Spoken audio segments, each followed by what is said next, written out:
Hi there, Ashland. I am Keegan Van Hook, and welcome to Us As We Are. What you're about to see is our coverage and some interviews from the protest that happened in downtown on Tuesday the 18th, contesting the stop and frisk ordinance. As usual, we basically just hop right into the action and get a feel for what people think. So, without further ado, let's go see what people have to say.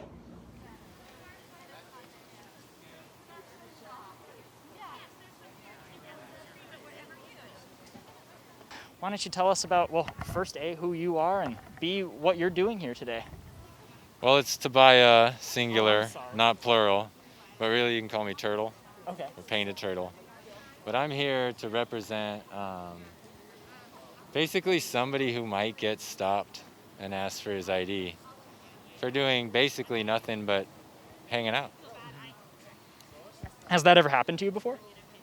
Here in Ashland, no, but there was this no sit lie law in Portland that if you Google search my first and last name, Tobiah Tillman, no sit lie law, it was a pretty stupid, equally as idiotic, but maybe more effective law in getting the homeless off the street. Because if you can't sit down or lie down on the sidewalk, who are you? Privileged? I don't know. So we got rid of that law. But I mean, is like the city of Portland. Can't take much credit myself. I spoke at City Hall in Portland, which is something I'm not allowed to do here in Ashland because it's on Zoom and no public comment, but that's unconstitutional. And that's another reason I'm here. Because Julie Akins gets to vote, and I'm backing her up with my support by being out here and telling the community we are against the Stop and ID law. What's your relationship with Julie Akins? We met mostly through Facebook, and then we Zoomed a little bit. And since I worked for Working America, AFL-CIO in Portland, during the first Obama campaign when we put out 100 canvassers a day, knocking on like 6,000 doors for Obama back then. So with the experience I have politically, which I won't go toot my own horn or any use of a resume, but I'm effective at making people effective. She wants to help the homeless. I used to be homeless, and I know a lot of my friends out here who will come and support.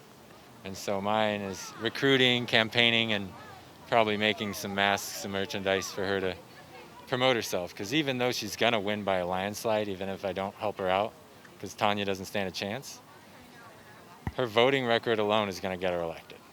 It's not going to be us, but it's good to get her name out there so people know how many people trust her and how many people are backing her up on stopping the Stop and ID law. So what is this demonstration today? This is the Wear Green to basically oppose this unconstitutional law that they're trying to pass here in Ashland. And we're wearing green in solidarity. You'll see like Mmmingpha and others wearing their green. And it's really police brutality. Because if I'm just like walking with a backpack through the park and you want to ID me and I'm like, no, then shaklack clack, you know. Tell me I'm selling amethyst rocks, you know, if you know who I'm talking about. Like, you sell weed, you go to prison in D.C., facing 5 years. Like, that's a good friend of mine. Like, forget that noise. Forget that. We can't be having that in our town, in our state, you know. Leave us alone and let us live because we're barely surviving as it is. You know, I can't afford rent hardly. So it's like, enough is enough. Don't step on our necks while we're down, you know. Kick a guy with glasses. That's how we're just asking for some respect. It's good to be here, man. Well, is there anything else you want to add to conclude? I'd add that we're not just stopping here in this one little protest today. It's going to be a march down Oak Street all the way to the end to where it curves and getting some land where the homeless or anyone else who wants to can come and hang out without harassment by the police. And we're going to try to get it passed through law. But they don't know that so many people want that land. Like, we need to at least make trailer parks legal in Ashland, which right now they're not. You're talking about the Hardesty property down there? Hardesty property, yeah. We're going to march coming up like maybe the first week of September. More information on that later. But that's what a lot of my friends here who are coming out for kicks or free lunch or whatever they're doing out here right now, like a couple feet away. They want a place where they can hang out without the cops like bashing their heads in, like happened to a gentleman today. A case of police brutality right there underneath the bridge. A man was maybe a little too aggressive talking to himself, and he got beat the shit out of by the cops. Wait, so what happened today? I'll send you a link to this video to your YouTube, but someone posted on Facebook video documenting an entire scene where 4 cops are beating this homeless man. If he deserved it or not is not the issue. But why are you using that much force just to detain this man? Well, we'll certainly look into that. Tobiah, thank you so much for talking to us. You're welcome. Yes? Now you can hear me. Woo! First off, I want to thank Rebecca. I want to thank Rory. I want to thank the team for being here, and I want to thank you guys for showing up. Rebecca told us how this can affect us. I don't know about you, but when you have a job, if I go to jail for 30 days, I can lose my job. I can lose my health care. I cannot be able to pay my bills, my rent, my mortgage, and put food on the table. Why? Because of probable cause. No. I say no to probable cause. Hell no to probable cause. I say no to that. So what did they do last year? One of the city council people, which I will not name, but he knows who he is. He told me, he says, Gina, I will change the probable cause. And to me, that is nothing but semantics. It's still there. It still gives them the right to use it. So don't tell me we didn't use it, we just need it there. Being an Ashland PD or anybody's PD, you have the right to stop, detain, and jail. We do not need Ordinance 3189 in Ashland. We do not. So stand with me. Give your testimony today so that they can see that we are not going to tolerate this. Gina, for the people, all the time. So who else is going to stand up here and tell me how they feel? Come on, people. Come on, Rory, bring it on. Oh. I wanted to say thanks to the community for always coming together and unifying in this plaza, which is formerly and still continually the land of the Shasta and the Takelma. And whether people know it or not, a woman that used to work for the Historical Society has deeply concluded that this area was a meeting place for the Shasta and Takelma, this area we're standing on right now.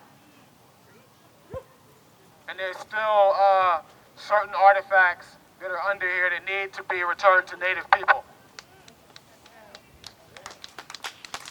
At the very least, we are returning those spiritual artifacts to them by taking a stand when our liberties are being attacked in this country in present time.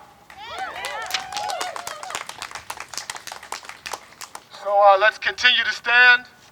Let's continue to unify. Let's continue to deeply hearten all the things that we say that we truly are, that are being challenged on a daily basis, that we can overcome, overwhelm, and outdo when we unify with each other. Namaste.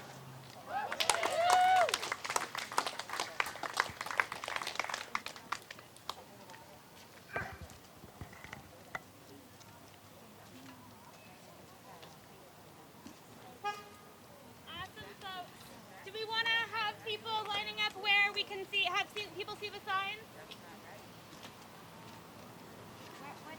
Would anyone else like to speak? And there's plenty of time. Let me wipe it down real quick.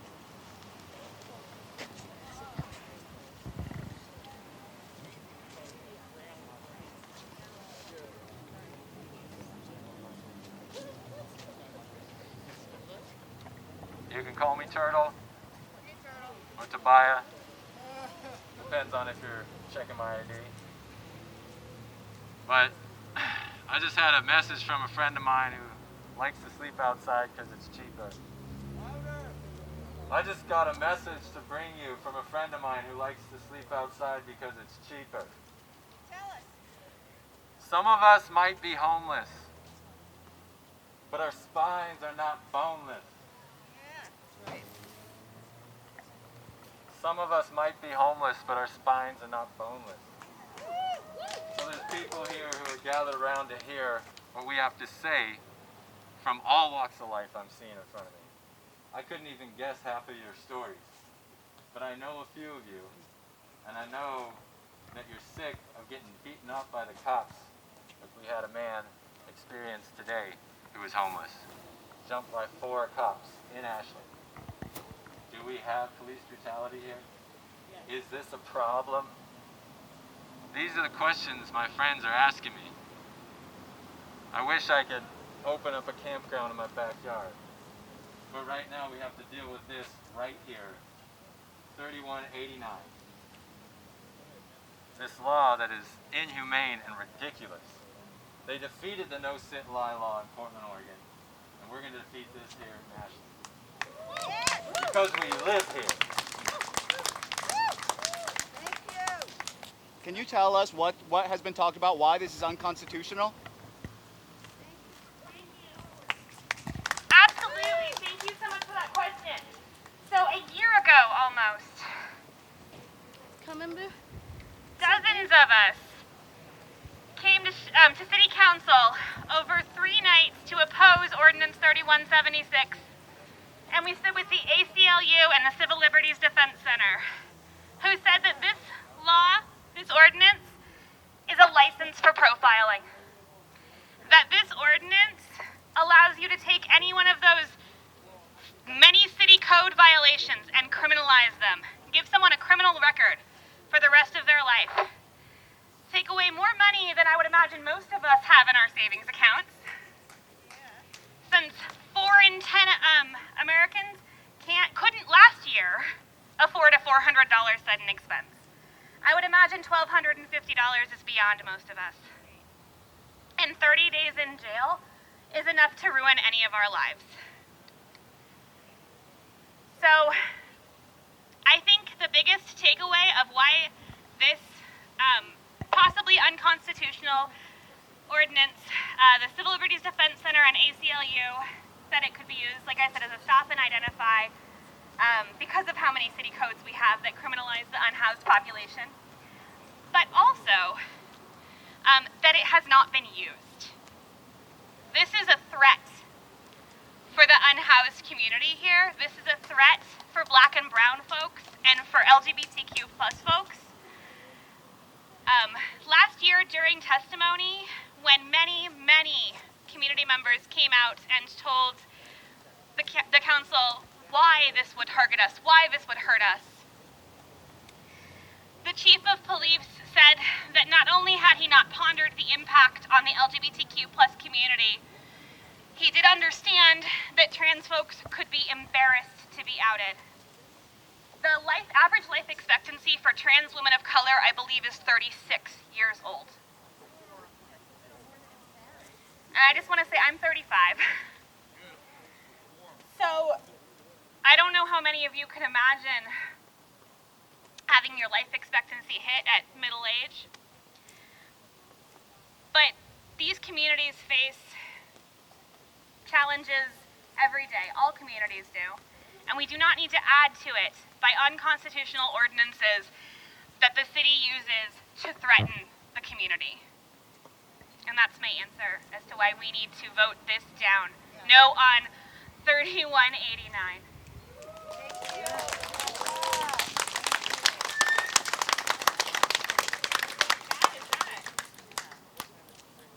Hope I answered your question. Would anyone else like to speak? Can y'all hear me? Yeah. Hi, I'm Julie Akins. I serve on your Ashland City Council. I have to get out of here to go vote no on this pig because it's a horrible ordinance. It not be on the agenda and never should have gotten this far. I appreciate all of you guys coming out here and supporting the lives and the rights of all people. Can we just say no on this thing right now? No. No on stop and identify. Yes, Black Lives Matter. Yes, Indigenous lives matter. Yes, people of color lives matter. Yes, transgender lives matter. No on stop and identify. Please support me in getting rid of this thing once and for all. Thank you.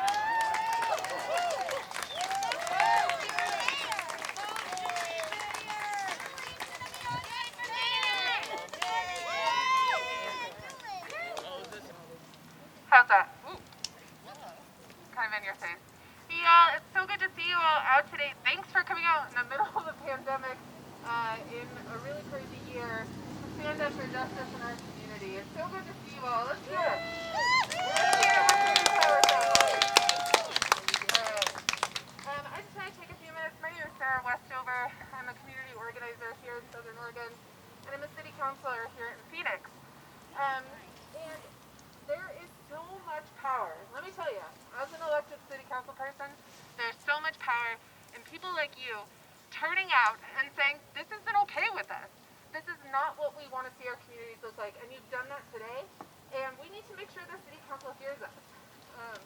We are going to be, since they are not letting people give testimony in their meetings, which I can't even imagine. We definitely do that in Phoenix. I don't know why Ashland can't do that. We want to give the opportunity here today for you to give your testimony to the city of Ashland. We'll record it and we'll send it to them. And we'll make sure that we're holding these elected officials accountable for what will likely be inaction on their parts and not listening to the people in their community who are most impacted by this issue. So we'll do that tonight, but I also wanted to say that for those folks who are looking for the next step, what are the solutions that we can have in our community? How many folks have heard about the conversation we've been starting around the community about cahoots? So cahoots is a mobile crisis intervention team. It's a program based in Eugene.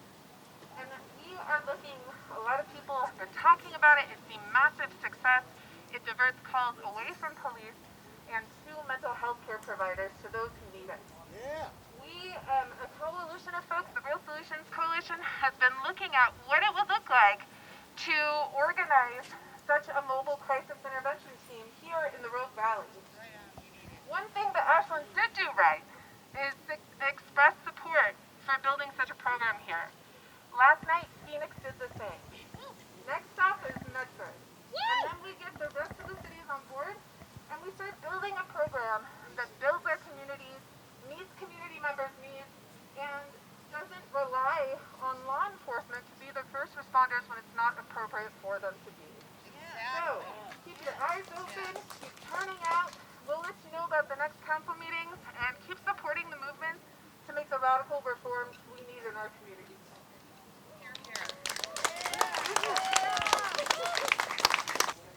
I don't really have much to add. The people who have spoken before me have made very clear what this issue is about and how it indirectly or directly affects people and how indirectly or directly it is unconstitutional. What I want to quickly go over is the voting and the voting record. So a year ago when the city councilors had this upper vote, 4 voted yes and 1 voted no. Tonight they'll be voting again for a first reading. Only 1 of those 4 councilors who voted no has even expressed publicly the possibility that they might vote no. So what this means is we can't rely on the people who are in office right now to address this measure and address how it's affecting our community. We need to talk to the 4 candidates, or 4 people who will be brought into office in January, talk to those candidates and ask them where they stand. Because a couple of them have made it very clear where they stand, and a few others have been dead silent, radio silent. So let's call them up, email them, ask them where they stand, because we know where one mayoral candidate stands, and it's against this. We know where another one stands, and it's for this. We know where one position 5 candidate stands right there, right there. And she's against this. The other one, we don't know. And we can also ask the other council candidates, and some of them have made it very clear where they stand, and some have not. So my point is, if we want to address this, we need to be thoughtful about where we're voting. We need to be intentional about where we're voting. And we need to vote new people in who are ready to stand up for those who are actually vulnerable in our town. That's all I have to say. Thank you for being here.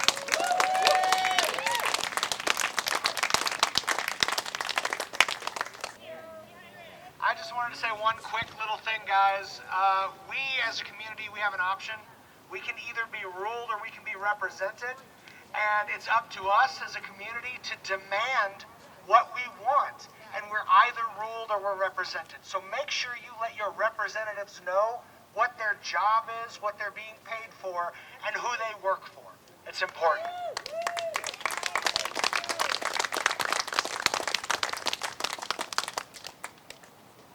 Would anyone else like to speak? And is anyone willing to give testimony on camera so we can send it into the council? Into the... Absolutely. Please do.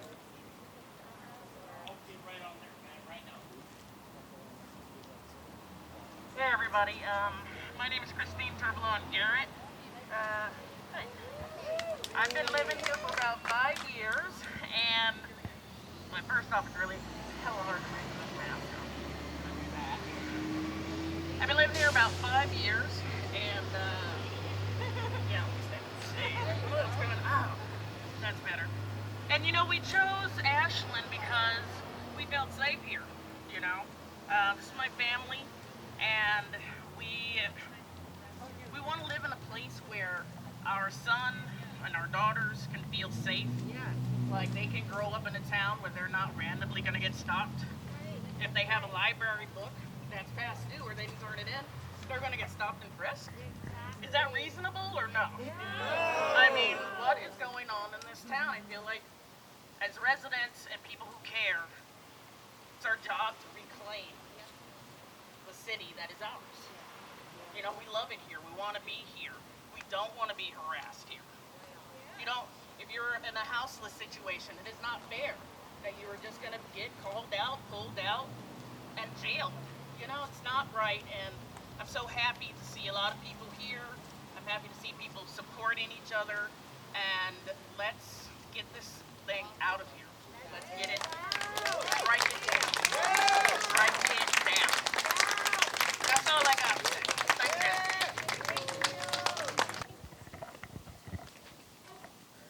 I wanted to say one more thing, since again we're addressing the council directly. This isn't specifically about this law, but it is specifically about the violence that this law ultimately condones or allows. I don't know if any of you guys know a man by the name of Redwood Littletree. He is honestly one of the kindest, sweetest people I've ever known on planet Earth.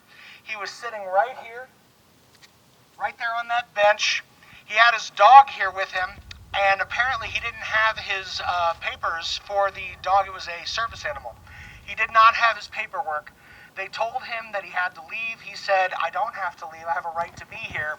They proceeded to choke him out, knee on his neck, right there in the middle of our community. Someone who had no violence, no malice in his heart, and thought, honestly, he had a right to be in this community because he thought he was an American. He thought he was free. He thought he'd done nothing wrong, so he didn't have to leave because he hadn't done anything wrong. But no, he was put down. He has PTSD now from the experience that he got from Ashland PD. And I just wanted you guys to know, one of the sweetest, most nonviolent people I've ever known was hurt, was damaged, was injured right there 4 years ago, right here in this plaza. And I'm tired of it. If we don't stand up for this, if we don't stand up against this kind of violence, this violence will continue. It will spiral out, and eventually it will touch us, it will touch our children, and I'm sick of it. Stand up, guys. Yes, sir.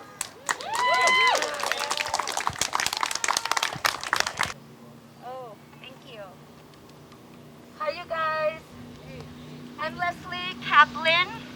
I've lived here 20 years. I've spent the last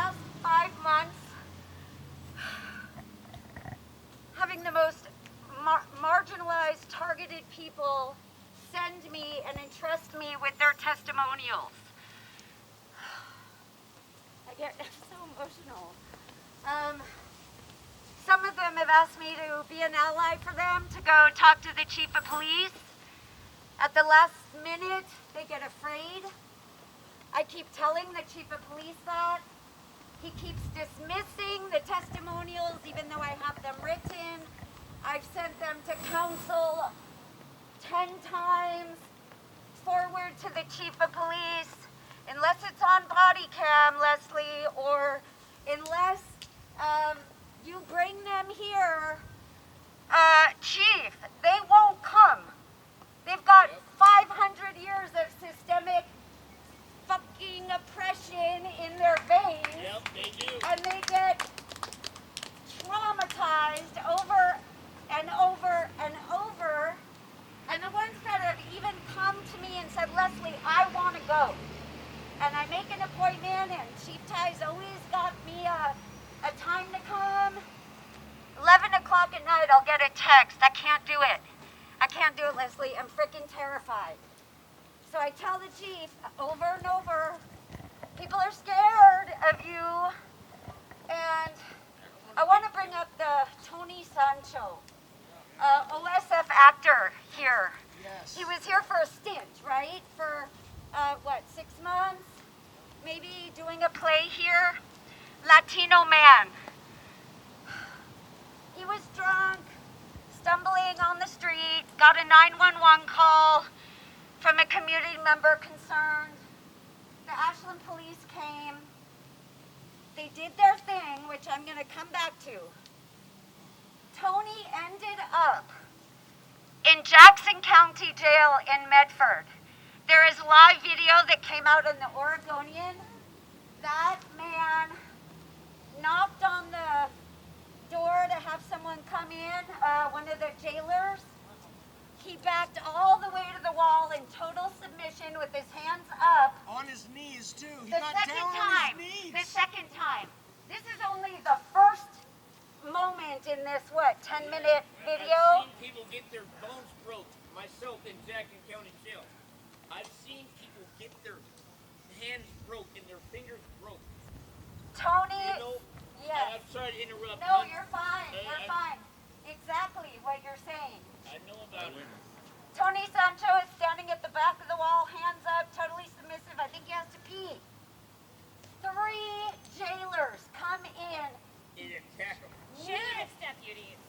What's There were that? sheriff's deputies. Sheriff deputies come in and attack him beyond belief. Knee at the neck, knee on the back. One guy trying to hog tie his legs. For what? Oh my God, I don't know. I bet I can name Okay, the officers that did it. now he's on the ground. They leave the room. I think another woman comes in and laughs and does whatever she does. Tony gets up from that and again knocks on the door. Again, I think he's got to pee. No, he said he just wanted to know what was wrong, what he'd been arrested for. Okay. He was out of his head a little bit, and he wanted to know, why am I in here? Okay, so there was no audio, so I didn't know. Per his claim, he was asking why he was Okay, being arrested. exactly. There you go. Whatever the hell it is that he's knocking on the door for doesn't warrant the brutality. No. He knocks on the door again.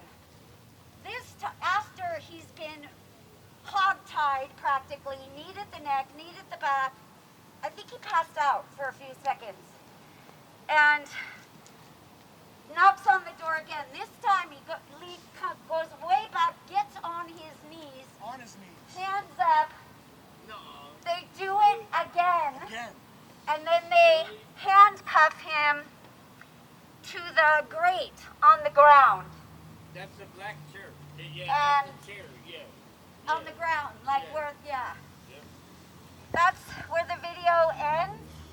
Yeah, they So, beat him up a lot more after that. I go and I talk to the chief of police here. The article comes out that Jackson County is being sued. There were rumors about maybe Chief Ty is not being sued. Chief Ty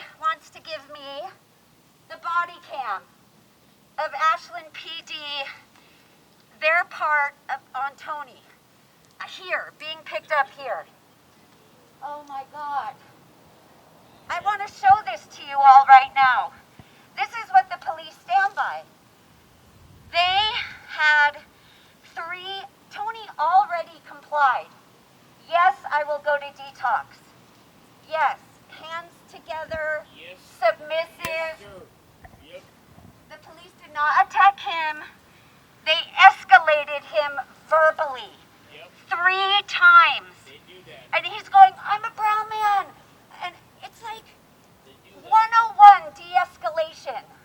I will go in and train these guys. Like, our tax dollars are paying for this de-escalation.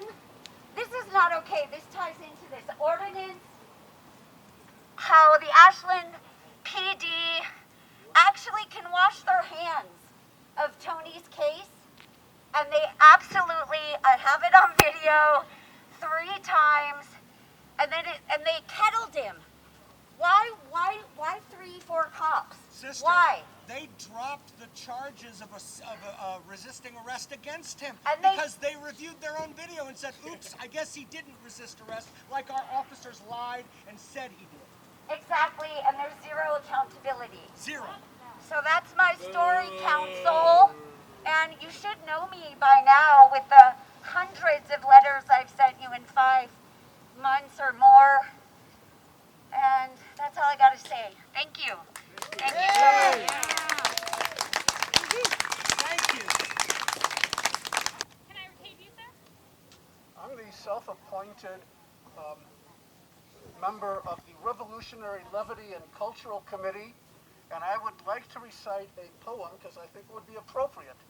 The poem comes from my student days at Columbia University in 1968, and it was a response to something that the police said when they pushed peaceful protesters up against the wall. And the poem turns the police's words against the police. The poem goes exactly like this. I'm going to clean it up just a little bit, for obvious reasons. The poem goes like this. Up against the wall, MFer! Up against the wall, MFer! Up against the wall, MFer! Up against the wall, MFer! Up against the wall, MFer! And I mean now. Yeah.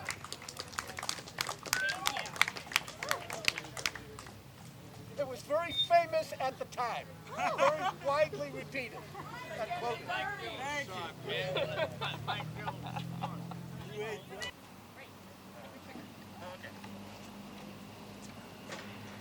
Hey there. I had a couple things to say.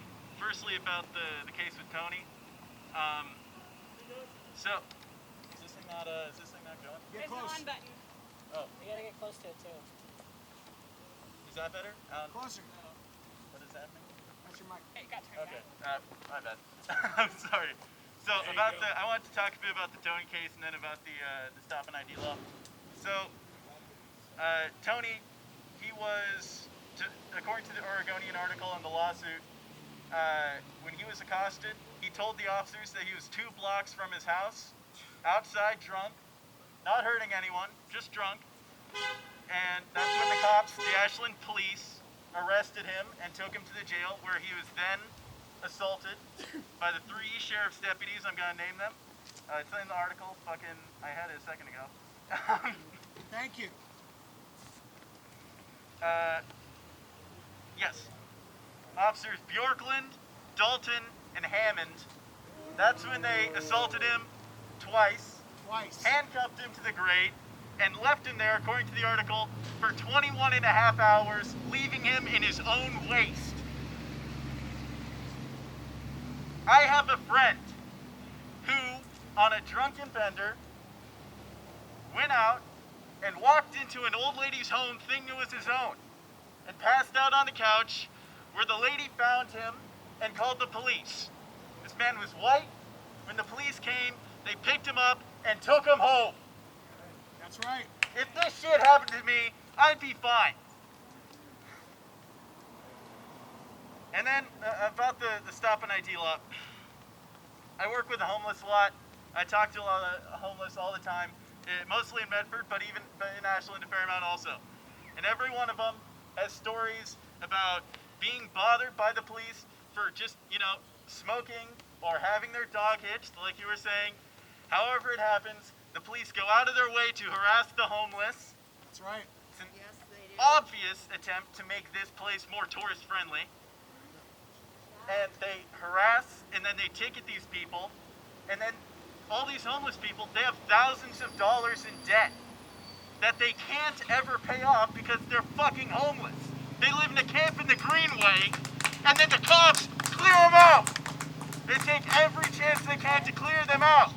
In Medford, in Ashland, all along it. These people are trying to live their lives in peace. They're just poor. And the police criminalize them all the time. Fuck APD, fuck MPD, all cops are bastards. Hell yeah! Hell yeah! Because you're homeless, like... Hey, can you hear me out there? Yes, you can. You know what? We've had some excellent testimony here today. Can I get an amen? Amen! And what are we going to do with this today, right now? We are going to hold our local government accountable. Yes. Not in our town. Yes. Not in our town. And I'm proud and grateful to stand here in front of each and every one of you today and let you know that if and when I am sitting at that position number 5 on the Ashland City Council, I will fight for us, I will fight for you, because Ashland is about the people. Yeah. Humanity, community, and in that big word community is the small word unity. And that's where we are going to go, people. Thank you for showing up, thank you for being here, thank you. Thank you. Thank you. Thank you for all the awesome testimony. Oh, my name is Gina DuQuenne, seat number 5. Yes, Gina.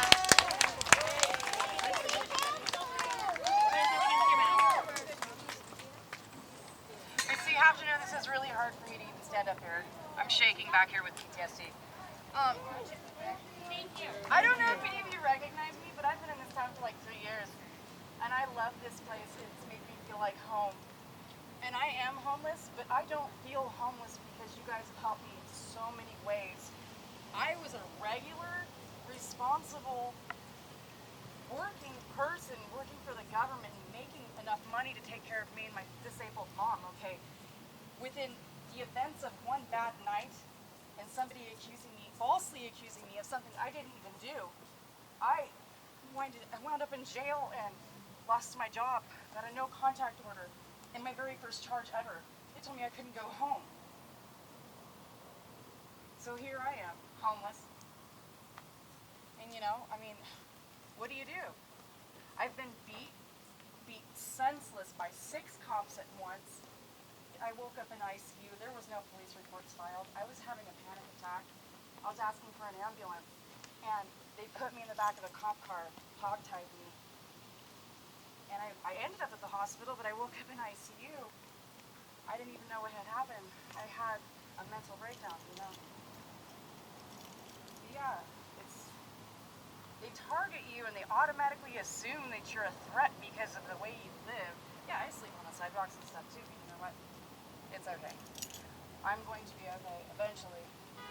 But these bills and these tickets they've stacked up on me. What do I do, you guys? Wow, man, where do you even start? How could you even help yourself and climb out of something? Thanks for the hardcore bills that you know I can't pay. By the way, that's great. I mean, I admit to some of those tickets being reasonable, but more than half of those things are, come on. It's called uncalled for targeting and harassment. Yeah.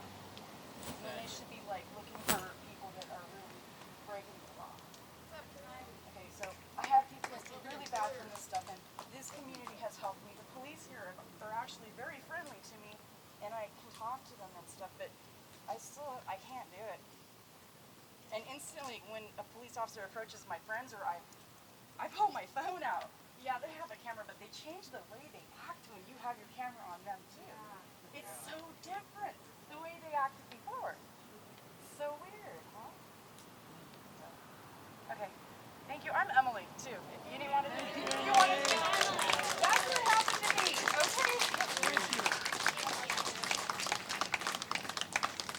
This is my dog Freya. Hi, Freya. Hi, I'm Daisia. I'm 18, and I've been homeless for 4 years now. And I definitely think since I've come to Ashland, I have only been here a couple months, but this town's amazing. The way everyone helps each other out is great. And but I've quickly noticed there are 2 or 3 specific cops here, out of everyone that works here, that purposefully targets us. I'm not gonna name them or anything, but they're fuck Carpenter. But not just Carpenter. There's a couple other ones, but mostly Carpenter. He likes to come and target us and give us tickets for no reason. I was over here the other day on the Plaza. There were like 4, 5, 6, 7 tourists out here with their dogs chilling over there. I have my puppy who's not here right now over there, and he walks right past all the people with houses and money and comes straight over there to me and goes, "I can give you a ticket for your dog being here." And I was like, cool, what about them? You didn't give them a ticket? And he was like, "No, they have houses, they have money." And I was like, "Then why am I getting one?" He's like, "Well, because your dog's not supposed to be here." And I was like, "Cool, I'll just leave." And so I just left. I've noticed that everyone here is really nice and heartfelt and genuine, and even with this sickness and everything going around, everyone's still there to give a helping hand, and I like that. And I want to say that I love Ashland, and I hope it never changes, but people like Carpenter and just buttholes need to get out of here. Like, we don't need that, and the fact that you're just going to come up to directly me and not go to anyone else is really messed up. And I'm a kid. I really shouldn't be living like this, but I am. And I hope it gets better. I want to see a beautiful place, everyone coming together and just happy, because the thing with the world is you can be as nice to anyone and everyone as much as you want, but there's always going to be someone that's going to be mean back just because they can. And I hope that those people can change and realize what they're doing wrong and fix it. Thank you. Thank you. Thank you. Thank you.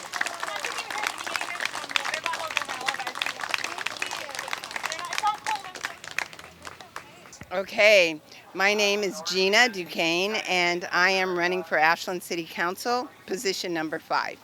And what's your platform for running for city council? Part of my platform is to, first off, we're going to crack open the budget so that we can look at the issues that we have in front of us and prioritize. And my priorities, looking at that, is some of what you hear today. I want to have an equitable Ashland. I'm looking at our unhoused community. I'm looking at affordable housing and workforce housing, and also looking at bringing back a robust Ashland, and not just putting all of our baskets in OSF's, all of our eggs in OSF's basket, but by looking at all of the big picture. And because we have small businesses here in Ashland that can thrive, but they need to be allowed to thrive. Let's get rid of some of those big red tape policies and make it affordable for them to open up and branch out. And also bring in some other businesses that are green and tech companies with a soft imprint, so that we'll have jobs for young folks like you who want to stay and have roots. This is what we want in Ashland. So this is... Everybody, freedom of speech. Terrorist lives matter. Freedom of speech. Black terrorist lives matter. It's okay. It's okay. It's okay. We won't take up any more of your time today. We'll catch up but with you thank sometime. Thank you. Eric Navickas, we've spoken with you before, but real quick, why don't you just refresh our audience who you are and what your involvement in the community of Ashland is? My name is Eric Navickas. I'm a former city councilor. I've been involved in citizen organizing for the last 20 years here in the community on a variety of issues, from homelessness to environmental issues, fighting the aggressive ski expansion proposal that they were putting into our watershed, and various social justice issues. Right on. And so can you tell us, what is this demonstration today? What's it for, and what are you doing here today? Yeah, right now the council's talking about renewing a stop and frisk ordinance that they passed a year ago. And it's just another one of the tools they have in the toolbox to target homeless people in our community and push them out and exclude them. And, go ahead. Well, I was asking you about the Hardesty property. What is the Hardesty property? What's the story behind it? And what are some of the ideas surrounding it? Yeah, the Hardesty property the city bought about 2 years ago, and it's I believe a 21-acre parcel of property down on Bear Creek, and it was intended to be used for a part of dealing with our wastewater, to drop the temperature of the wastewater, but it also has additional property. They're talking about moving a city yard down there. And then there's another 2.5 acres on the property they're actually discussing possibly selling to offset some of the costs of the property initially. And we're really pushing to look at that 2.5 acres as a place to set aside for homeless services and setting up a free meal, eating area, a camping area, and possibly a shelter. And it would be an ideal spot. It's really outside of the city limits. It's on county property. So there aren't a lot of issues with neighbors in the vicinity. It's really an isolated piece of property that would be ideal for addressing a lot of the needs of our homeless community. So what would that look like? Would it be a form of encampment, or would it be more of a facility? What are sort of how would it look, I guess? Yeah, I mean, I think everything's up in the air, and that needs to go through a process with the city council. But I mean, ideally, we'd like to see a mixed sort of situation where people are either housed in tiny homes. We have a large shelter type area with bunks. We have a large meal area, a kitchen area where we can have free meals that's permanently set aside for those uses. Right now, we've had a lot of problems because our free meals keep losing their locations and are having to move around. And same with our community shelters. We have community shelters, but they're in a different place every night. So it's really hard for someone who is homeless to really work within our shelter system. We need a permanent location that everyone knows can be used, and it would be well policed, maintained, and we could look at ways to fund city staff that could address these issues through something like a progressive tax like Portland has done. Portland's taxed income earners of over $120,000 a year, and they're taxed at 1%, and it's generating an enormous sum of money right now to address these type of homeless services. And I think Ashland should follow suit with a similar income tax to begin generating revenue, so we have money for a staff to maintain and to maintain the homeless shelter and facilities. Gotcha. So right now it's pretty much an empty piece of property. I mean, there's some buildings on it, but currently there's nothing of what you're describing there right now. How do we get from where we are right now to something like what you're describing? Like, what's the process, step by step? Yeah, I think we need to begin to look at, first of all, setting aside the property for that purpose and having the city council make a clear statement that this is their intention to use this property for. But then we need to look at revenue streams to begin to generate revenue to fund services there, doing outreach to other homeless outreach organizations, and then also looking at possibly an income tax like I've talked about. And I think it's something really realistic that Portland's demonstrating can work well, and Ashland can do exactly the same thing and pass a really progressive income tax. And income tax is one of the most progressive taxes because it's real income. It's not, even property tax can have a regressive element in that some people are on fixed incomes and really don't have the funding to pay their property taxes, whereas income taxes is really progressive tax, and that's what we need to be looking at, taxing the wealthiest in our community. And you walk up in these hills in Ashland, and it's disgusting the type of wealth that we have, and the fact that we cannot fund basic homeless services through a shelter, camping area, and a free meal program. It's atrocious, and there's no reason for this. We should have taken care of this problem years ago, and I think addressing the problem also can alleviate some of the problems in the downtown, where we have had conflicts with the tourists and the business community. And what we've done, instead of trying to solve the problem in a healthy way by providing services and finding solutions, we've turned to the old tool of the police. And it's reached a point that's very acute where they're targeting people aggressively. We have this exclusion zone in the downtown now, where if you get 3 petty citations, you can be excluded from the downtown. So they're really aggressively ticketing people just so they can have them removed. And this isn't the kind of community I want to live in. I don't think it's the kind of community most want to live in. We want to live in a community that's inclusive, that works to address problems in a holistic way. I don't really think it fits the spirit of Ashland, what's going on. And it's really been the fact that our council has been elected and put in power by this downtown business community, and they're subservient to that community, and they're not really representative of the community at large. And there's a variety of circumstances that have resulted in that, but I think it's a true analysis of the situation is that they're not representing the community at large. They're representing this downtown business community. So we've heard some others talk about the potential for some kind of a demonstration on the first Friday of September. Is there any comment you'd like to make on that at this time? We're working on preliminary organization around that, but we are hoping to get that together to have a large demonstration here on the Plaza, march to the Hardesty property, possibly march up into the wealthier neighborhoods on our way there, sort of do a march through the mansions, because I think that's really where we need to bring this message to, is to these people who have excessive gross housing. And need to be taxed on that to put money into community services so that everyone can at least live a basic healthy life, not be out on the street sleeping and desperate and hungry for a meal. All right, Eric Navickas, anything you'd like to say to conclude? Oh, I think that's it. Thanks a lot. All right, thank you. Yeah, appreciate the work you guys are doing. Well, thanks. Yeah, thanks so much. Okay, that's cool. I've got to put your phone number in my phone. It's right over there. All right, I'm ready. Hi there. So why don't we start by just you introducing yourself and sort of who you are in the community? My name's Daisia Bowles. I'm 18. I've been homeless and on the street since I was 15.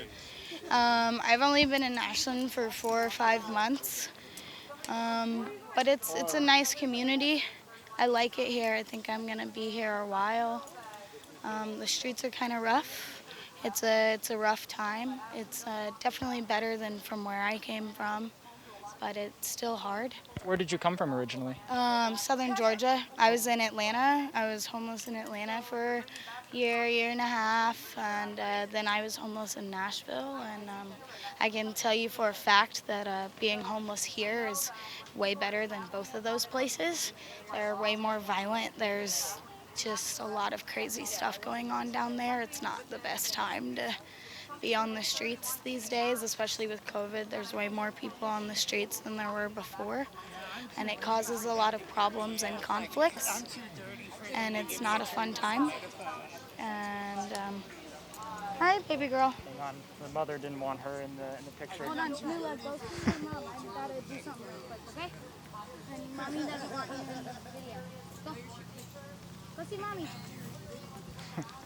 So how did you get out here to Ashland from Georgia? Well, I was in Nashville during the tornadoes a couple months ago. I was on the streets during those, and a good friend of mine named Chris, he's a really cool guy around here. He's a local.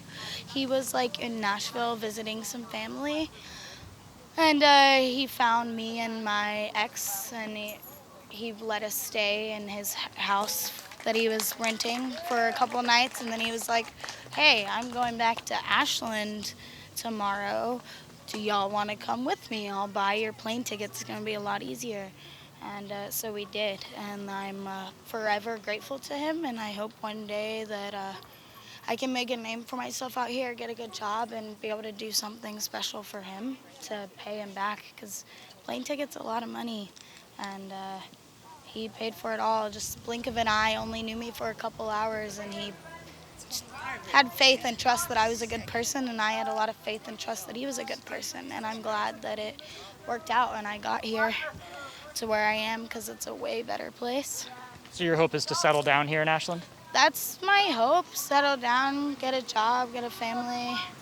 Kind of tired of traveling, being on the streets. I'm ready to settle it all down. It feels kind of weird to be 18 and be like, I'm tired of, but I've been out here since I was 14 because I got kicked out by my parents, who were radical, crazy Catholics, and my mom found out I was bisexual and cursed me to hell and kicked me out of the house at 15 years old. Technically is illegal, but whatever. So it's been pretty rough the past 3 years. I'm kind of over it all. Matured way faster than any 18-year-old I've ever met. I've been through so much crap in my life. And I feel like I lost my childhood when I got kicked out. I didn't get to be a kid, I didn't get to be a teenager, go through high school, have a prom. I didn't get to do any of that. It all got ripped away from me, all because I like girls? Really? Come on. So you said you're hoping to get a job and sort of settle down. What specifically are your hopes for the future? Well, I want to either be a wedding planner or a cinema cosmetologist, which they're the ones that, like, if you've ever seen Marvel or Walking Dead or any show like that, they're the ones that do, like, the special effects makeup and all the blood and stuff. That's something I would love to have a job in, but it's a lot of money to go to school for that, and I don't have it right now. I have a lot of knowledge in it from watching YouTube and being self-taught. Like, I could go work on a movie right now or in a hair salon and know everything and exactly what I'm doing, but the problem is, these days with this society, being self-taught doesn't get you very far unless you're working with your own business or your own movie, because people want training. They want that certificate. They want that, oh, you graduated college for this? Cool, you must be better than someone else. But in reality, it's just having a job isn't about how much training or knowledge you have. It's just about drive and being good at what you do. Who cares if you went to school for it, as long as you're good at it?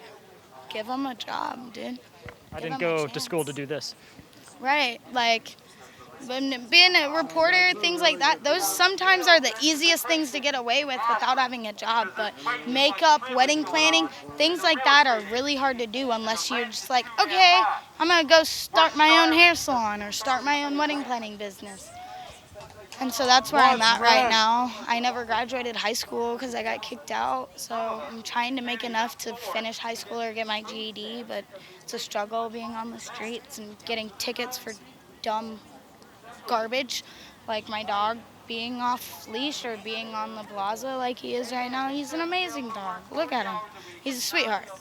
But you just get messed with because you're homeless, and they're, I guess, towns like these where they're tourists, they're just trying to make it more tourist friendly. And it's kind of like an out of sight, out of mind thing. As long as they don't see you, they're not going to mess with you, and that's really heartbreaking to know that I can't even come hang out downtown with my boyfriend or my dog without being scared that a cop's gonna mess with me, and all because I'm homeless. It's like, cool. So speaking to sort of what you were talking about when you were standing up earlier, what kind of changes do you hope to see in Ashland pertaining to the treatment of the homeless? I really just want to see us treated fairly, like we're actual people, not like we're less of a person just because we don't have a house or a job. I don't know. I feel like the cops and some tourists and other people just say rude things to you. They mess with you. You can't sleep here. You can't hang out here. Your dog can't be here. You can't be by this creek. It's owned by this business. They don't want you here. You're sitting too close to my restaurant. It's like, you don't get messed with when you don't have a house, when you have a house or a job. It's It's like they think you're less of a person. It's like you're not human. You're some scum on the sidewalk that just needs to, disappear, get out of the way. But we're people too. We have a heart, we have emotions, we have feelings, we have brains. We just don't have life as easy as some other people, and we've hit rock bottom and it sucks. But just to be treated as a person and not necessarily have the cops mess with me because I'm homeless, but actually have them come talk to me because I'm actually doing something illegal. That's really, I want unity, I want peace, I want love, I want everyone to love each other. I've learned quickly, it doesn't matter how nice you are to someone. You can be the nicest person on the planet, love everybody, but there's always going to be someone that no matter how nice to them you are, they're just mean and heartless. And it's sad that there's people out there like that, but I don't want to necessarily get rid of them as much as I want to help them learn how to love, because I think people that are mean, no matter how nice to them you are, like Carpenter or other cops around here, I think they just need help seeing and opening their eyes to what's really going on, and seeing that there's really a heart to us homeless. Me and my boyfriend, we were just talking about the other day, if someone made a reality TV show that was like, be homeless for a weekend, and it just made people that were rich pay to go out and have nothing on the streets and get videoed of the stuff they go through just because they're acting homeless for a weekend, I think it would change a lot of people. People would realize what's really going on. More people would be out here protesting because they would know what's going on, because they would have been messed with too, because they looked homeless, and they wouldn't judge us as fast. They wouldn't be quick to think, oh, they're not people, they don't live. And a lot of people I hear from people that have jobs and houses, they're like, get a job, you're choosing to be homeless, you're doing this to yourself, try harder. And it's like, we don't choose to be out here. Life is a struggle, and getting a job when you're homeless is hard. It's hard to get cleaned up enough to look good. It's hard to get anywhere without a high school education. It's a hard time, and what people don't realize is, for us, we can't take giant strides and leaps like someone with a house can to get a job, or go to another state to try to start over. We can't take leaps and strides like that. We have to go in baby steps. We got to find a house for someone to let us get a shower first before an interview. We got to be able to fill out the application. We got to be able to pay a phone bill just so our boss can call us so we're able to go into work. There's a lot more to us being able to get a job and get off the streets than just, hey, go in, I want a job, and they give it to you. It's not that easy, and I don't think everyone out here realizes that, and that hurts that people don't realize it's not simple out here. It's a lot harder than people think, and yeah, it's easy to put it on paper of what you want to do. It's easy to write down your goals in life. When you're homeless, it's easy to write down, I want 2 kids, I want a house, I want to be a wedding planner, I want my dog to be taken care of. It's easy to write all that down on paper, but then to actually go out and do it is a lot harder. You got to work in baby steps. It's like a baby learning how to walk. Well, thanks so much for talking to us. What was your name one more time? Daisia. Daisia, thanks so much for talking to us. No, you don't. What, Blue? Are you a good boy? What do you say? Huh? Can you speak? You got anything for me? Oh. He's like, I don't feel like talking today, Mom. Well, thanks again so much. You're welcome. Is Mmmingpha still here? Do you see it?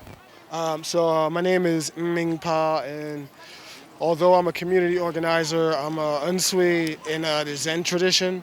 The kind of unsui I am is Dhamma Orunmila unsui because of my African background in the Yoruba tradition, where my guiding star is the Ifa, which is taught by the Orunmila teachings and broader. And Dhamma because the kind of traveling monk I am is based on bringing all the other Dharma traditions of Tao and Jain, South American shamanic traditions, Yoruba, and many other traditions, Hindu, Hare Krishna. So I want to see those aspects unify. And I also want to see people unify. I want to see the organisms on the planet unify. I want to see the full Dhamma be lived out.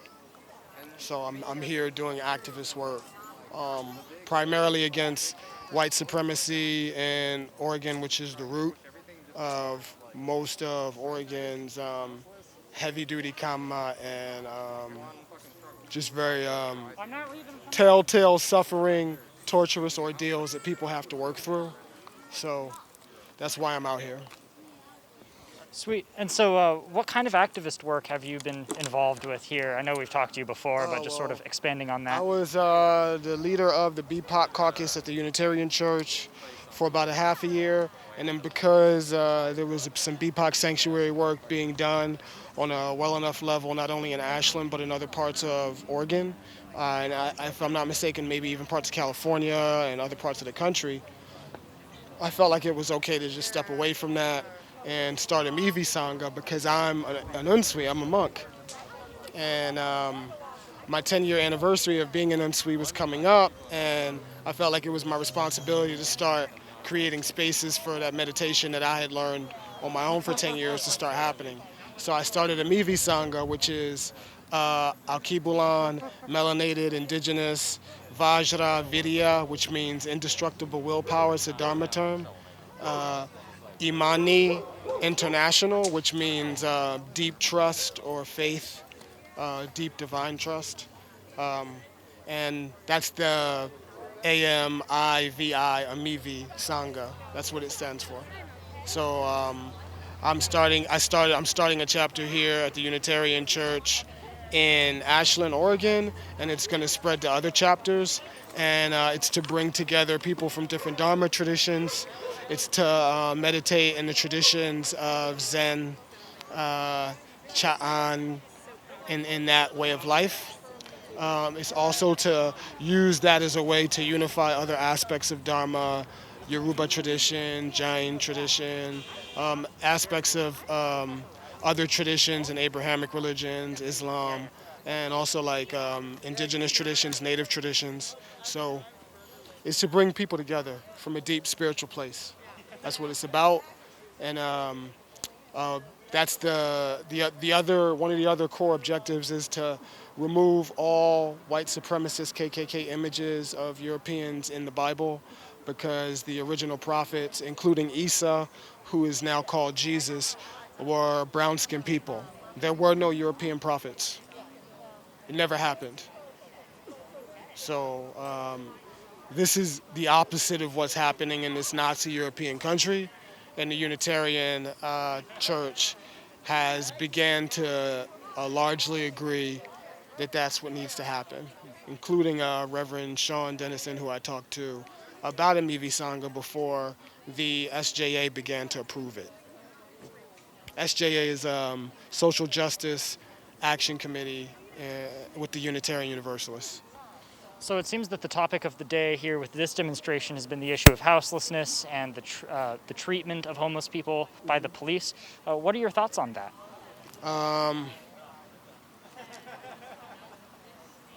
I'm really happy that, because this ordinance has been like a slithering snake, that Julie Akins was able to catch it and show it to me.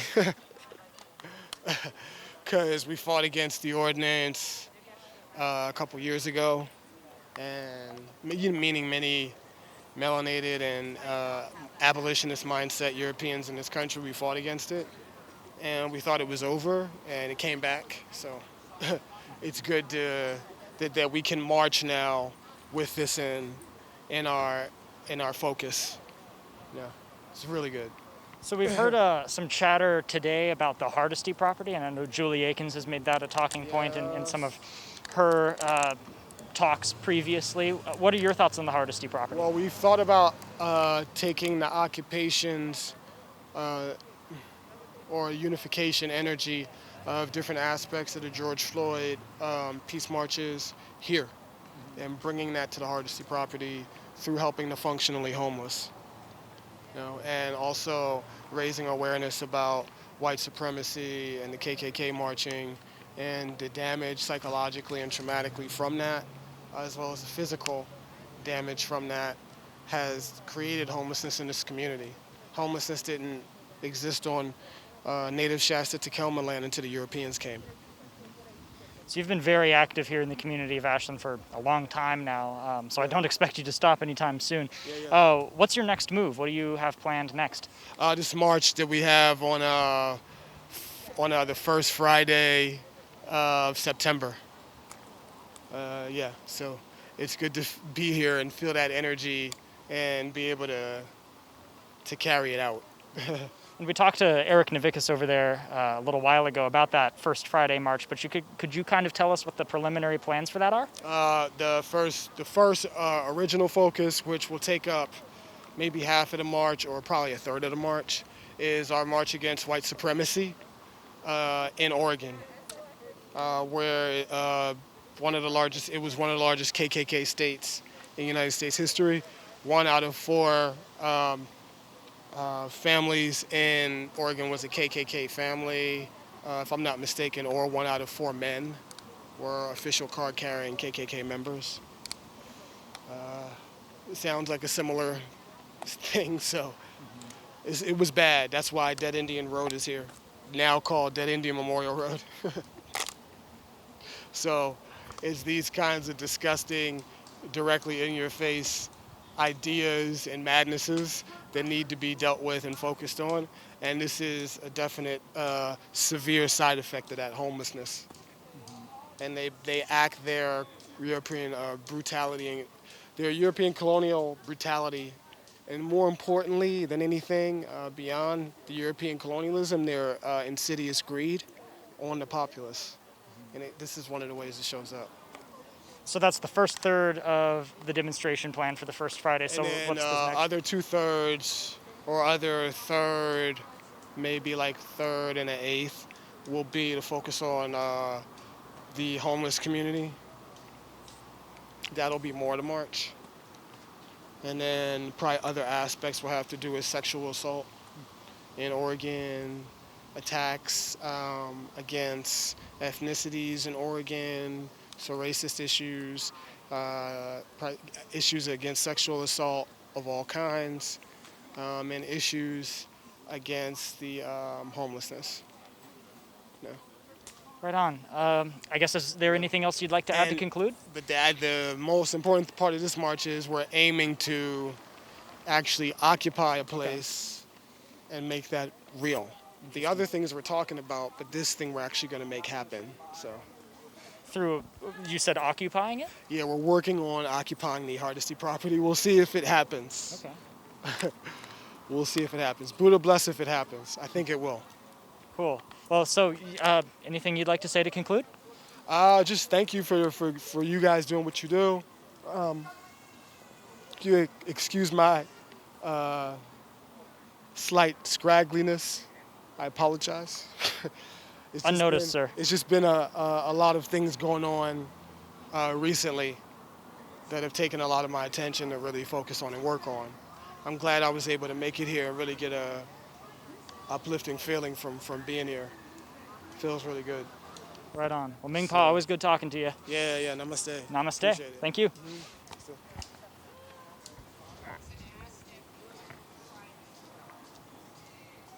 So I think that's starting to sort of die down on its own. As always, it was a really interesting event. We talked to a lot of really interesting characters, some that we've talked to before, some that are new. But as always, it's been extremely interesting to kind of get inside people's heads and see what they think about these sorts of issues. Anyway, this has been Us As We Are. I'm Keegan Van Hook. Thank you so much for watching, and I'll see you in the next one.